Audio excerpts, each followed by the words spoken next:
Sebuah video yang menampilkan aksi bocah SMP menirukan suara sirine mobil patwal polisi viral di media sosial.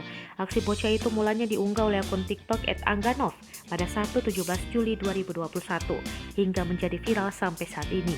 Video itu kemudian ramai di sejumlah media sosial, salah satunya di Facebook setelah diunggah ulang oleh akun Ralph di grup Bekakas atau bergejil suka motor bekas.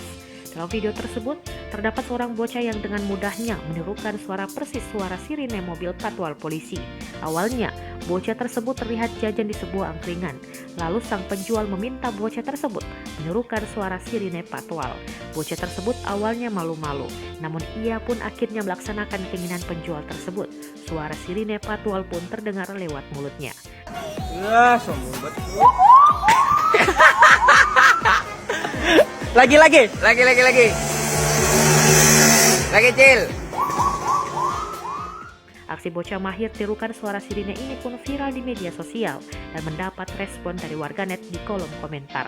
Kompas.com mulanya menghubungi pemilik akun TikTok @angganov untuk menanyakan siapa sosok bocah tersebut. Angga mengatakan bocah itu bernama Hilmi Hasan, 14 tahun, yang bertempat tinggal di Bekasi, Jawa Barat.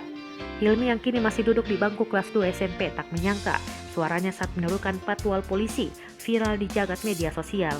Ia bercerita kemampuan itu didapatnya sejak sekolah dasar karena kerap mendengarkan suara sirine patwal yang melintas di depan rumahnya. Karena menurutnya menarik, dari situ bocah kelahiran 12 Maret 2007 ini mencoba menirukan suaranya dan berlanjut sampai sekarang.